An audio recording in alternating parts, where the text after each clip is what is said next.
Okay, so I had wanted to do this all on camera, but it's just not really feasible. So I bought one USB Type-C cable, and even though it was white, it was slightly thinner. It's 3.25 millimeters compared to 3.5 millimeters. I was hoping it was going to work. It's only got 5 wires, and I was looking for something with 10. I actually only need 9. So I had a USB, I also got, so this is annoying because I should have done the thicker one first. This is like 4.5 millimeters thick, so it's a whole millimeter thicker. It's going to be a real pain to get it through the grommet and stuff. And I'm also going to have to try and tweak these, maybe heat them up and bend them outwards a bit so that it can slide through them a little bit, just for the adjustment mechanism. Because this stuff is also really stiff in comparison. But this actually has 9... find the piece.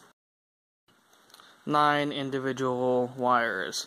So it's got 3 sets of 3, and they're each shielded. So it's really thick because of the 3 layers of shielding, but that means that the audio will be shielded separately from the power and partially separately from the touch controls. So basically I need power and ground, then audio power and audio ground, and then track forward and backwards, volume up and down, and play and pause.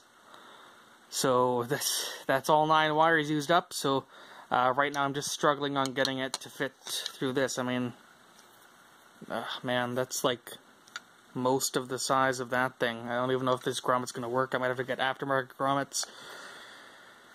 But, yeah, so it's going to be a bit before I even start to putting all the controls on this side. And the power and ground are for the capacitive buttons. But that means that I can also... I could have maybe tried to integrate some of the buttons into this side. But it's just a real pain with the headset down or up. I mean, you know, these sides could work, but then, you know, you gotta switch one hand to the other if you want to do, like, volume on this side and track skipping on the other side. I don't know. Pain in the ass. I already spent like the 25 bucks on the cables. I've lost more money on projects before, so... And this might actually work. So, I'm not as thin as I wanted. The braided stuff from Razer, one cable short, one fucking cable short. Otherwise, that stuff would have been probably perfect. So, anyways, I'm going to work on that, and then the touch controls are gonna all mount in there, and then I can also possibly put a battery in here, a second battery, and maybe do like, this is like 3,000 milliamp hour, maybe do 1,500 or 2,000 on each side of the headpiece. That does mean that it'll be powering the capacitive buttons on this side though all the time. So I'd have the cells connected together and then a separate power just for the receiver part. That way it doesn't discharge one side more than the other. And the protection circuitry between the two, hopefully it'll balance out with the charger. I'm not entirely sure. For now, I'll just probably leave it in the one side, unless for some reason, yeah, I can't do that. But I'd have to order the batteries. So yeah, have a wire that should work. It's going to be incredibly difficult to work with. Yay, complications, but this should also be pretty cool when it's done, so. Okay, so, you gave me a metal splinter from the shielding, and it was a super pain in the ass, but I had to expand the hole with a 21/64 bit, and then sort of half lever it in, and then push the other side of the lip in against the cable with this spudger. And it marked up the cable a little bit, but not too bad, and it's got the wire shielding around it, so that should be pretty good. Fuck, that went in deep. So yeah, that's one side done. Not sure if that's enough slack, but you can pull it through a little more. You just have to be gentle and go back and forth, that way you don't pull the grommet through. But that's one side done. Only took like too long. Okay, so that was interesting. It looked like hot glue and plastic made a capacitive layer together, so I taped the sensor with Kapton tape onto the back. It worked with my finger, put some hot glue on the sensor itself. and it still worked. So I'm just doing it a second time now, and it looks like it's working. I don't know why it was being triggered all the time previously.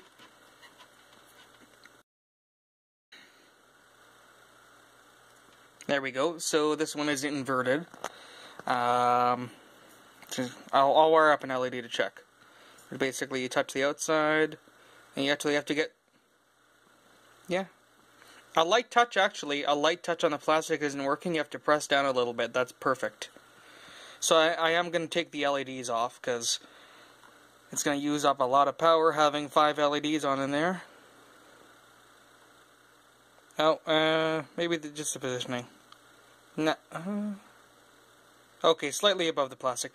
I think that I can... if I swap that capacitor there for a 33 picofarad one, that little one there, or add one in, which I should be able to do, then I'll be able to get it to be more sensitive. Maybe so that, you know, just brushing your hand across it won't set it off. That would be really good. I'll wire up the LED so you guys can see that. Okay, so obviously not a good idea to wire an LED up without a resistor, but I have hundreds of the things. I'm not worried about this one losing some life. I might even just toss it. But yeah, so this needs to be connected to ground to signal. So if you want to, you know, track forward, you connect track forward to ground. So this was originally putting out positive. And then I jumped those 2 leads of the chip, the CapSense chip, and this one has the LED removed. Instead of doing A there because it just wasn't working. So now it puts out a negative state. So you can see we have the negative lead of the LED going to the chip, and then when I touch the back, ta-da! So yeah, slightly above the surface. And I think if you hold down the button, this knows to ignore it if it sees the button held down. I tried holding down track skip, it didn't do anything. I haven't tried holding down to see if it'll make a call. If it'll activate like voice command by holding play pause. I don't know if that would have to be a different button. Yeah, there's DM and DP on here. Not sure what those are for. But yeah, so we have the first one done. I'll start putting in the other ones, and then I'll probably use breadboard here. Cut a 9-strip section, put it in there somewhere, just as like a central hub for the wiring. Except for the audio, I'll probably put that straight through. Although I do have slack, I could probably do 1 wire to each one individually. I would like to keep it out of the way a little more, so yeah, we'll see. But yeah, so far we have that one set up working, so that's good. Okay, so this thing I just noticed, there actually is 10 wires. I must have accidentally nicked one or something, but there's 4 in the initial layer of shielding, and then 2 pairs of 3 afterwards. This is going to be impossible to focus on. So yeah, one thing I'm not sure of, like I know generally shielding is connected to ground to stop noise, however this is something that's being powered by battery, so I don't know if I actually want to have this, because then it might act as, you know, a big antenna and add interference into the circuit. But then also there's a separate audio ground in this. It's not off of the power ground like these units are. So, yeah, I'm not really sure about that. I'm going to keep it, I'm not going to cut it off, and then I can go back in and tweak this maybe. I've been eyeing out the placement for the little bus bar thing and the other switches in here. Yeah, I'm not entirely sure. But, oh yeah, the good thing, 10 wires. That means that I could have... what would I want to disconnect? I guess I would want to disconnect... Oh, hang on. I don't know if that would work. Anyways, the idea for split battery, there was only going to be power and ground for, like, one way. So just bring power and ground into here. But I might be able to do it so that I have the 2 batteries hooked together constantly.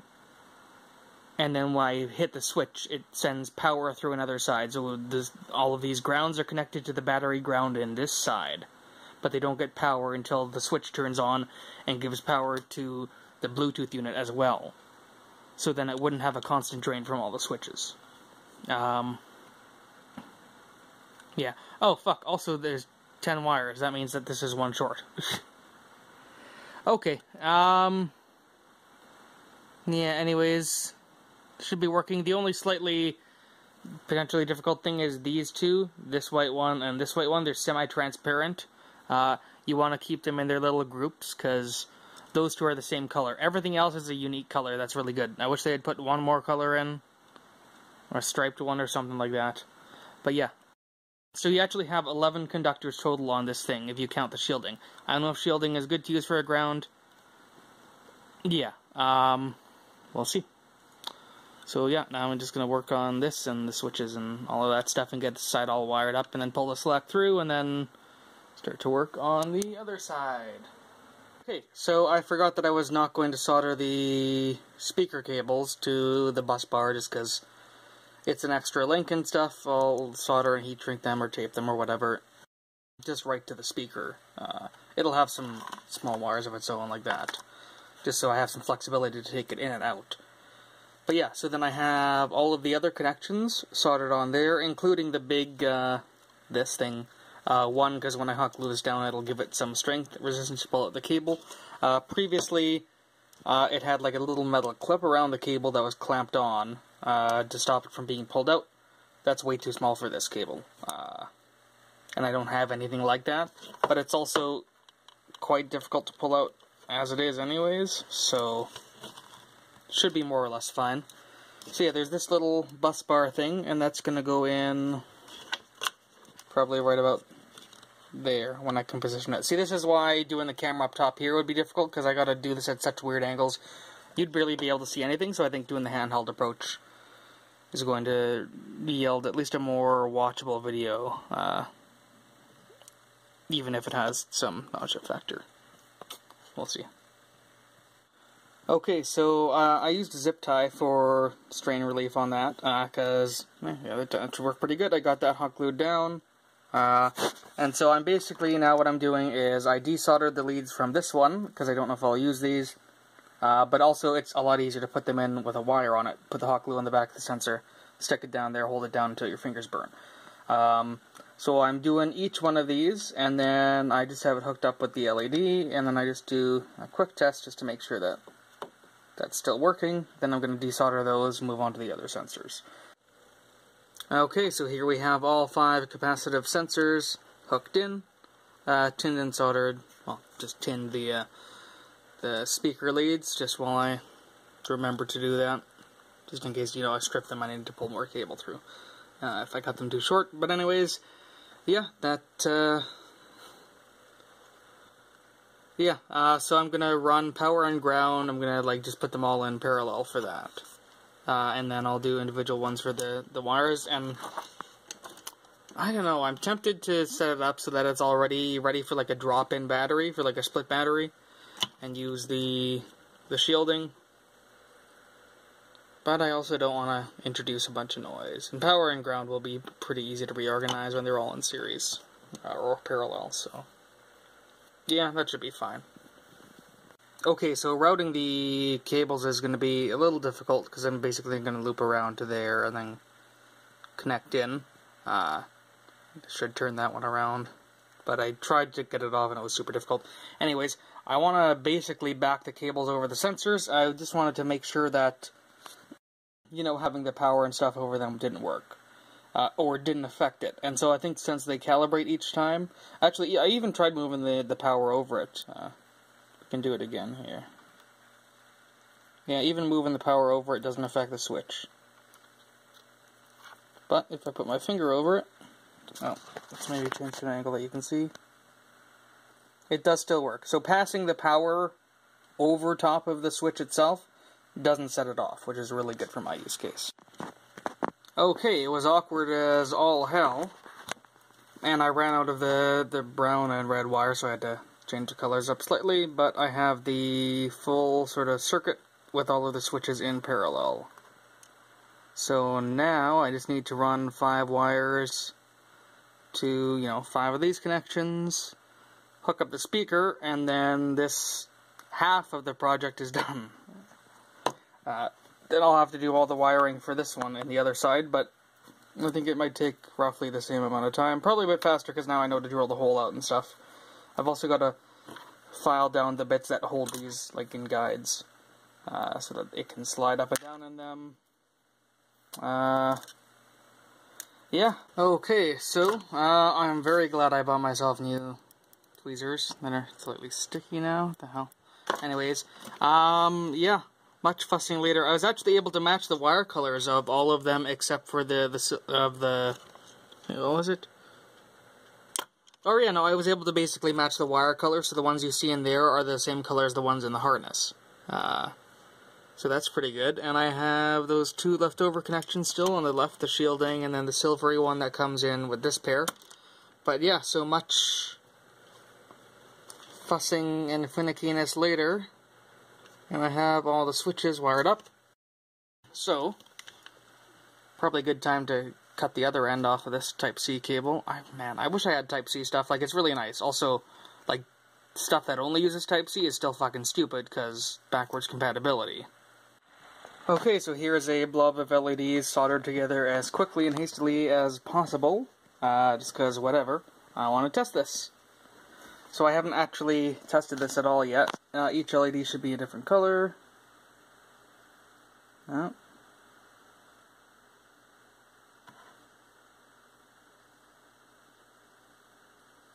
Ooh, I don't know what's going on with play and pause there. Oh, it looks like it just had a little hiccup or something. But yeah, so it's basically all good, except for play and pause.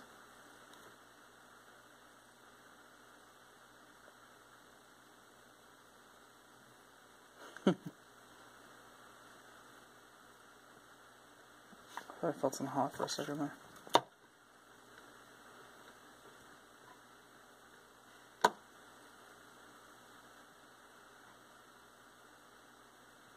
Yeah, so decent range you can see on these, so that would be volume down there.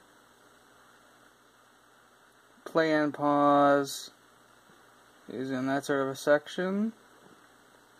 Track forward. Track backwards. And then volume up. Oh, fuck, I really like this. This is... Oh, volume up. There we go. Yeah, I don't know why play and pause is acting up there.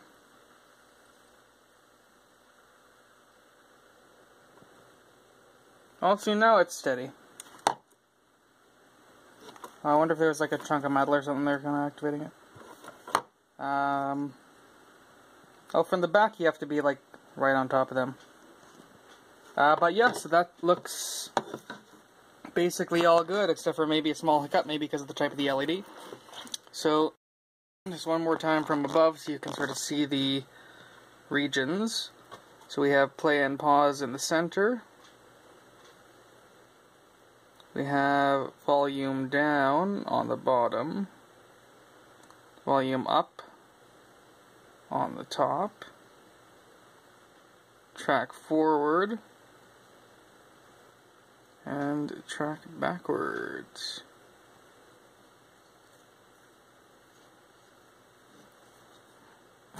Shit.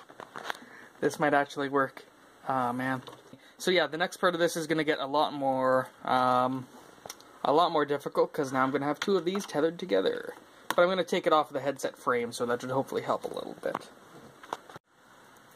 Alright, so yeah, this was a power filtering capacitor, or something like that. It was across the power input, but yeah, this is the guts of it previously. I extended the antenna to help with the range a little bit. I haven't tested the range on this thing yet.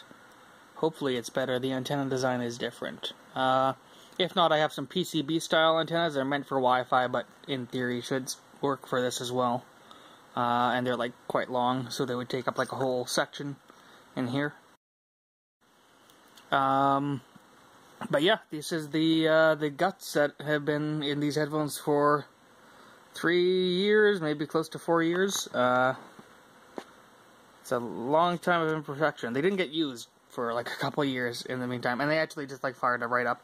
The battery's probably actually fairly old in here, but oh well. Oh yeah, and all of the, I think it was maybe like a metal body cell or something, so I put a whole bunch of tape around it to close it up and hot glue it in.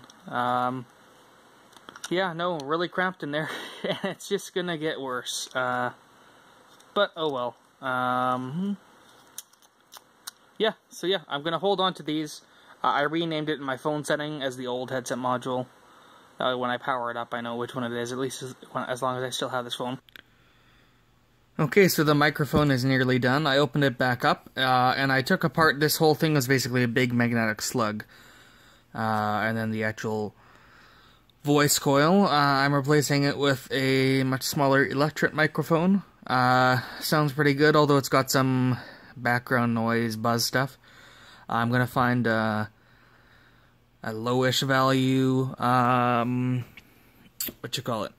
capacitor, and then that'll hopefully cut down on the noise. Yeah, I don't know, but yeah, basically I gutted this thing out. This was all like one assembly that was glued together, and then the microphone was inside that. So I've taken the rubber that was for that electret microphone and put it behind the actual grill there. And so it just pops in nice and snug like that. That'll give it some vibration dampening. And then this piece is going to go on top of that. And then it all goes into here. So then without the microphone in here, it'll look stock from the outside. And the microphone will actually be in the middle of that grill. So yeah, it's a shame it's not like 2 wires. I wouldn't mind having like a status LED or something in there. I'll probably plug that hole. I think that was like a tweak for gain or something. There was a little potentiometer. The guts from this I took out a long time ago. Like when I made this thing when I was trying to get a microphone to work in it. So yeah, the microphone will be done pretty soon. I'll put the capacitor in here or something. I'm gonna have to get some parts or scavenge them, but yeah, to figure out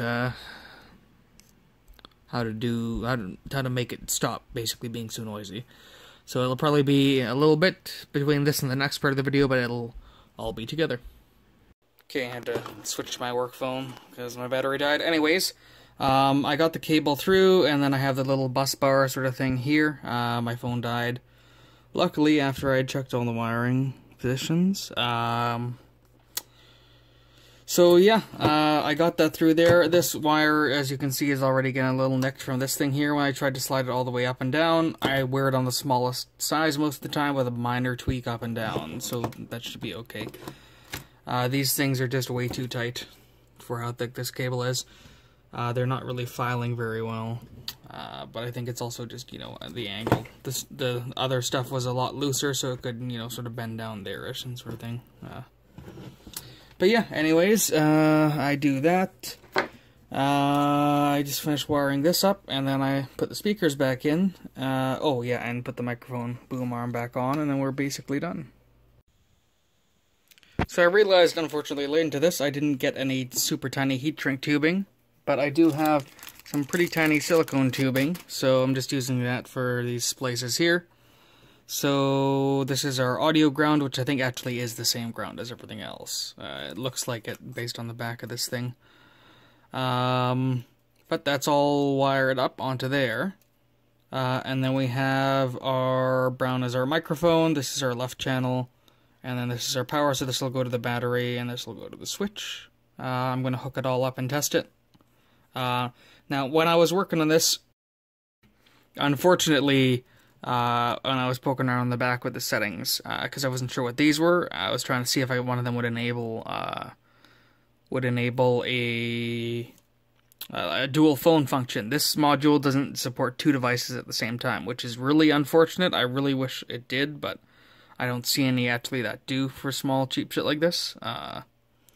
So anyways, that messed up. I basically bridged both the pins and sent them to ground, but I could only get the language to turn off again. I couldn't get the microphone to be enabled again, so I won't be able to fully use it. So I'm going to leave this. I'm going to glue this in very lightly, and then when I have a couple more coming, I can just pop this out and pop a new one in, and then that'll be good. So that's why this connector is quite nice, actually, in case something messes up. So that won't work, but everything else will work. So yeah, I'm gonna hook this up, let my phone finish charging up a little bit, and then power it up, and just make sure that it all looks good. And then I can put this back together, and at least, for now, I'll have all of my touch controls in there. Okay, so I have some, I think like royalty free, or maybe it just needs, this is all Jake Chudnow music, same guy that does Vsauce stuff. So I will go ahead and turn on. So we will.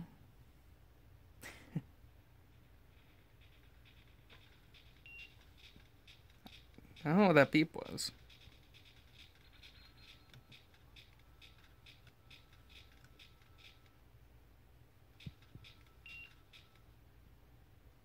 I really don't know what that beeping is. That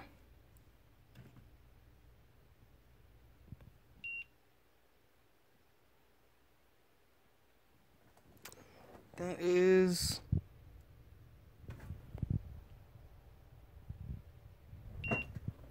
That's odd. I don't know what the hell that beeping noise is. Unless I have two devices trying to connect. Maybe that's it. Let me check. Alright, so I think the beeping is like a low battery alert, even though... Let's see. Yeah, that's got 4 lights on there. I think that's the battery level. It doesn't do that beep when I put it on this battery. The one built into there, it does for some reason. I don't know why. But it looks like, yeah, for some reason... I don't know, it's pretty dry, maybe static or something. I don't know. Anyways, only the play pause function works anymore. I've tried like taking a ground across from one side to the other in case it was a grounding issue. That didn't fix it. Also unplugged the microphone and also tried plugging the boom arm microphone in and had no luck with that. So yeah, looks like this project is just out of commission for a week or two until parts get here, maybe longer. Yeah, that really sucks. I ordered 2 more of these. Yeah, I'll keep poking around a little bit at it, but I don't really see much else that, could be the problem except for this thing just messing up for some reason. Oh, well, I was really hoping to have this done. Like, it's, I get the part here and I swap it out, and in theory that should be it, so. But yeah, all the wiring in there is done. This stuff I won't tuck away until it's actually ready to close up and finish. Because, yeah, if I need to make a change or something, if I got one of these wires wrong, one of the colors or something. I don't know, it's 6 AM. I really wish I had finished this, but, yeah, oh well. So I won't be uploading this video yet. I'll be uploading it when it's fucking done. Okay, so I just hooked it up, and it looks like I'm going to have to run and grab my multimeter from my car, because track skipping works like this, without it hooked into anything. So maybe one of the buttons is short or something. I'm going to have to check all the connections, and maybe that'll solve it, and I can eventually get this mostly working. Okay, so I'm at a dead end right now. I've been up since like 9 AM yesterday, and it's 8 AM now. Yeah, so I went with my multimeter and I checked, and when I'm over the capacitive sensor, each one of these, like, it goes to negative 3.2 volts, And when it's off of there, it's 0, slightly positive. That all looks good. So I went and I probed, so I thought maybe the pull-up resistors on this aren't working properly. Maybe they're not strong enough. These aren't pull-up resistors. I bypassed the next one and put it over to where I found it, because I saw that the play pause one was going straight to the pin. So I thought, okay, maybe there's pull-up resistor on some of them. No. So basically, play pause is directly to pin 4 of this chip, and I haven't been able to find anything using the numbers on it, which are hard as hell to see. And then the other 4 functions, volume and track skipping, all have different resistors, so it sees a different voltage on that pin. So adding a 10K pull-up resistor, there is a 10K one there, basically. Adding a 10K pull-up resistor elsewhere, this side or this side, basically turns any button or whatever, the button, into just track skipping. So, yeah, I don't know. All 5 of these buttons set these from being 0 volts or positive to negative. And, you know, these need to be connected to ground for it to do the function. Play and pause works, but all 4 others don't for some reason. And yeah, so doing pull-up resistors doesn't work. And this works for track skipping and stuff when it's disconnected from everything. When it's just got power and you just, you know, manually do it. So I mean, like, maybe the resistance of the wires, but it's all the same fucking type of wire that I'm using. All the same fucking type of wires between the 2 sides, same thickness and everything. My original plan was maybe to use, like, these and then transistors to do a direct path to ground, but this is basically the same thing. That would just be adding extra crap into this, I think. I don't know. That, yeah. I might post this somewhere to see if someone can give me an idea as to why, even though it's the same output on all of these, it's, you know, it's showing negative voltage each time you hit a capacitive sensor on the inside of this.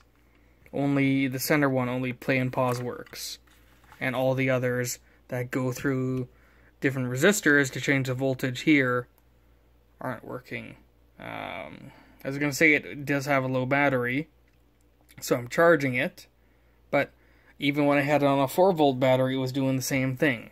So, yeah, I don't know. I'm so close, but yeah, I don't know. I'm hoping maybe I'll get a better idea after I sleep for. Oh, fuck, sleep for a while. But yeah, I haven't got a fucking clue as to why this isn't working. The other option is, like, I have an order coming already of some hex inverters.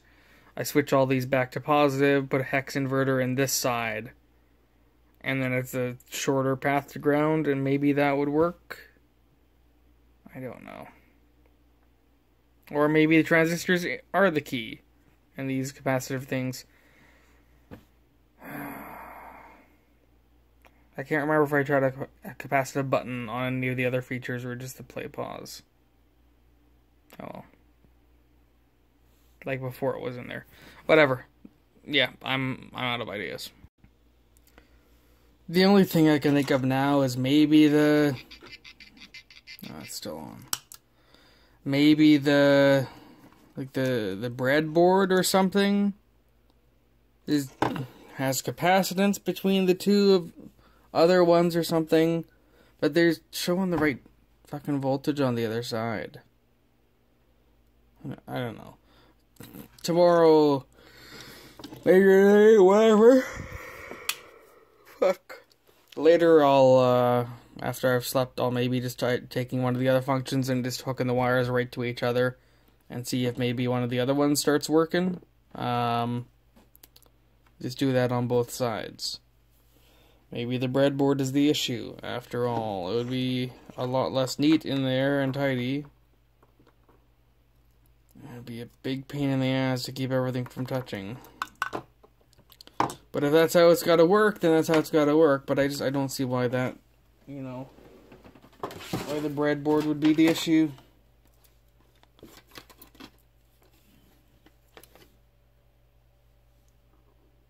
Yeah, whatever. Alright, so it's 9-ish hours later. I think 4-something p.m. Woke up, and I don't know, there's no data sheet for these things or anything. The only thing that they show is connect to ground when you want to do a function. So, the way that the capacitive buttons are working, and I think the volume down one is maybe not working. I disconnected that just to be sure. All of these pins, they're at a positive state. They're at battery voltage. So the only theory I have is that maybe due to the resistors on this thing, or the input level it's looking for, having these at positive voltages is like fritzing them all out. Except for play and pause, because that goes straight through, that has no resistor. So since they're at positive, it is seeing a kind of a voltage on those pins, and it maybe doesn't quite know how to respond to it when it switches over or something. I couldn't find a data sheet for that chip or anything.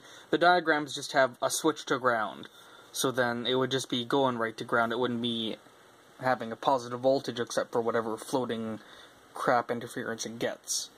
So I need to find some NPN or PNP transistors, and then maybe in this side I'll just set up one of them. So basically, instead of switching between positive and ground, it'll go from floating to ground, if I can do that.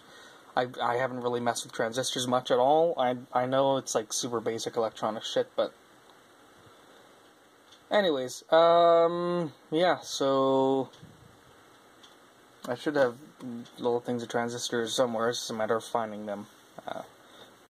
I've never really had a reason to use transistors in any other products I've done, so no clue where they are. Okay, so I was messing around with this a bit, and fuck, I don't know how long. Anyways, too long, and it just wouldn't work. Basically, I had it hooked up, and every time I hit that, it was actually changing the volume instead. I was using PNP transistors. I thought the main thing was just like the output, or the input was positive or negative. Apparently not, so I removed the solder blob from that one there to make it a negative output. Now it's a positive output, and so now instead of, and this is an NPN transistor, so instead of now changing the volume, it's actually skipping the track. I don't have anything else hooked up to it right now, any of the other buttons. That's next. Annoyingly, I have 2 fucking packs of PNP transistors, and I have 2 single NPN, no, 2 packs of NPN, I have 2 single NPN transistors. Oh my god. Anyways, I only have 2 of the ones that I need, so I'm gonna have to scavenge them from something else or something. Hopefully this works. Yeah, we'll see. Okay, it looks like it's working. So, I'm gonna do track forward a couple times, and track backwards. Okay. I hit pause on the video, not the other phone for the music. So now I just need to find 3 more, 3 more transistors.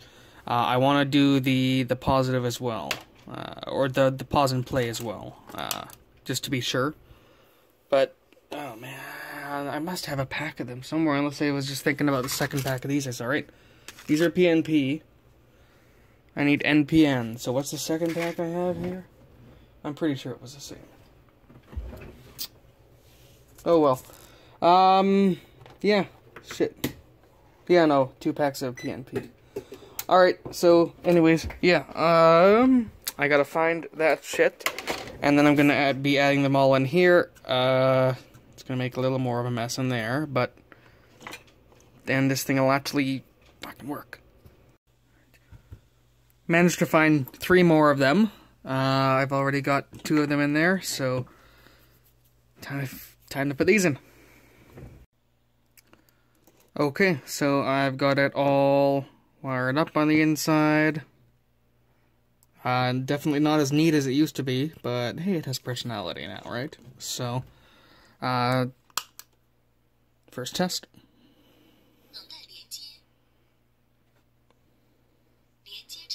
I'll have to change that. So, first we will... Okay, play and pause works. Okay, so volume down. Volume up.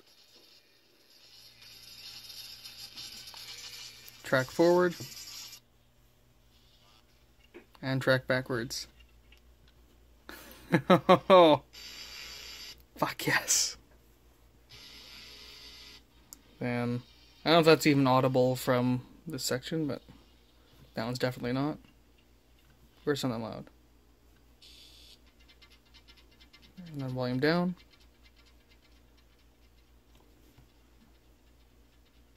Volume up.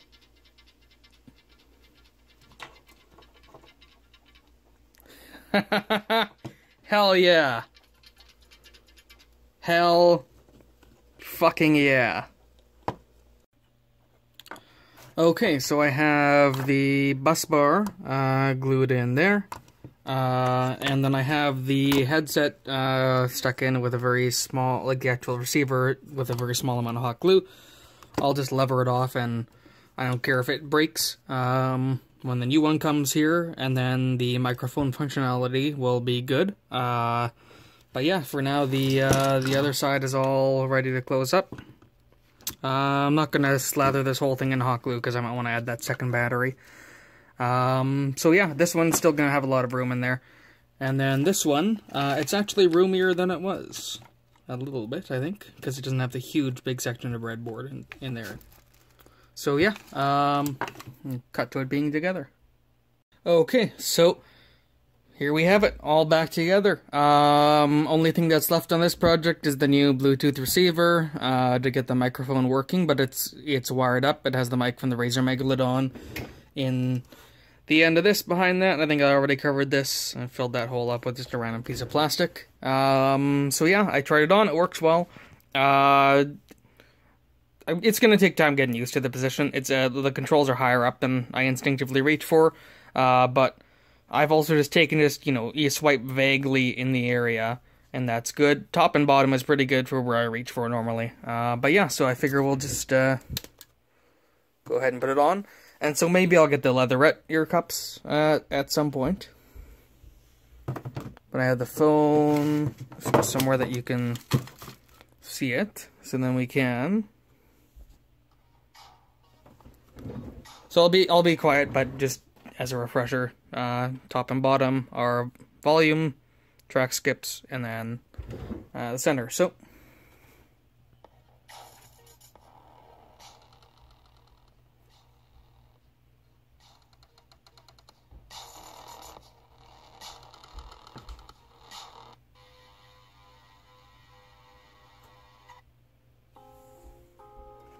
That's a good loud one.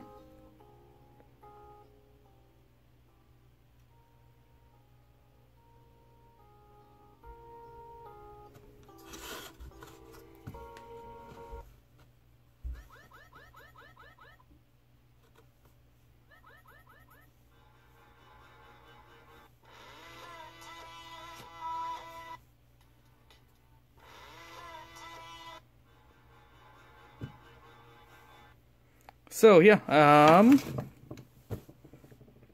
yeah, that's I am super pleased with that. I had considered at some point it would be nice to get a new set of these, but I like how they're all, beaten up and shit, like they were actually properly used. They're nice and weathered, they look the part. So they look like pretty standard aviation headphones, but they're actually a pretty sweet, could use a little bit more bass, but pretty sweet Bluetooth headset. And I also noticed the light shows in there, because that's not totally sealed up with hot glue. So that is a way to see it if I don't, although I am sealing that up with the foam pads. So either way, hope you enjoyed this video. Hopefully I was able to actually edit it so that it's not completely fucking awful to watch. I don't know why I didn't put that back on the stand. Whatever. Cut, I guess.